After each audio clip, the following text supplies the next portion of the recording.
42% reservation కోసం బీసీల హక్కు కోసం 15 రోజులు ఆమరణ నిరాహార దీక్ష చేసినటువంటి అన్న కూడా మనతో పాటు ఉన్నారు. అన్న, అసలు ఈ ఈశ్వరాచారి మరణాన్ని ఏ విధంగా చూస్తారు? ఈశ్వరాచారి యొక్క మరణము ఇలా ఈ రాష్ట్ర ప్రభుత్వం చేసిన హత్య. ఎందుకు హత్య అంటానంటే బీసీ ప్రజలారా, మేధావులారా, విద్యావంతులారా, ఉద్యోగ సంఘాలారా ఆలోచించండి. అన్ని ప్రధాన పార్టీలు కలిసి మరి అలా ఒక బీసీ బిడ్డను హత్య చేసిళ్ళు. ఎందుకు అంటే 42% ఇస్తామని అధికారంలోకి వచ్చిన కాంగ్రెస్ పార్టీ 2 సంవత్సరాలు కాలయాపన చేసింది. ఆ 2 సంవత్సరాలు అనేక ఉద్యమాలు, బీసీ సంఘాలు, మేధావులు, ఉద్యమకారులు, నేను కూడా 17 రోజులు ఆమరణ నిరాహార దీక్ష చేసిన. అదే రకంగా సైకిల్ యాత్ర చేసిన, పాదయాత్ర చేసిన. అంటే మా ఉద్యమాలు మరి మా బలిదానాలు చేసుకుంటే మాకు రిజర్వేషన్లు ఇస్తారా?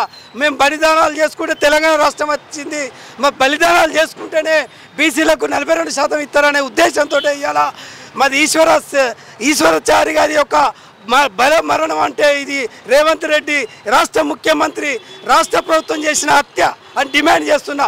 ఒక చాపర్తి కుమార్ గారికి, ఒక రచక బిడ్డకి చెప్తున్నా, రేవంత్ రెడ్డి నువ్వు అన్నమే తింటే, నువ్వు రోజు మనిషివే అనుకుంటే వెంటనే నువ్వు ఢిల్లీలో ఆమరణ నిరాహార దీక్ష చేయి. నీకు సిగ్గు, శరం, చీము, నెత్తురు ఉంటే నువ్వు ఇచ్చిన మాట కోసం, నువ్వు చేసిన 2 సంవత్సరాల కాలయాపన కోసం రేపే తక్షణమే ఢిల్లీలో ఆమరణ నిరాహార దీక్ష చేయి. అప్పుడే నీకు ఒక మనిషిగా గుర్తించబడతావు. ఈ కుటుంబానికి, మా సాయి ఈశ్వరాచారి యొక్క కుటుంబానికి, వాళ్ళ భార్యకి వెంటనే ఉద్యోగం వేయాలి. చిన్న పిల్లలు, 3 పిల్లలు, చిన్న పసిగుడ్డులు ఉన్నారు. ఇంకా వాళ్ళ నాన్న అంటే ఎవరో తెలియదు.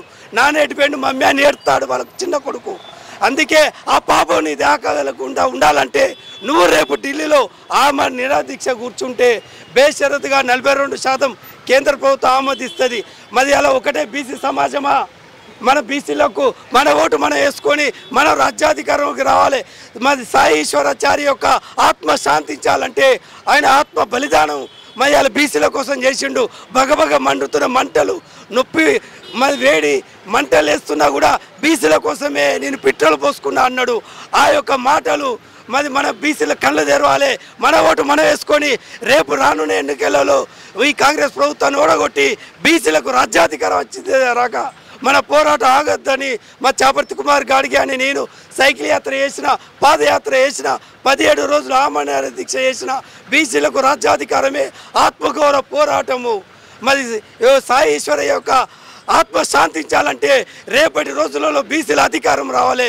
మన ఓటు మనం వేసుకొని ఈ రేవంత్ రెడ్డి ప్రభుత్వానికి బుద్ధి చెప్పాలని డిమాండ్ చేస్తున్నా.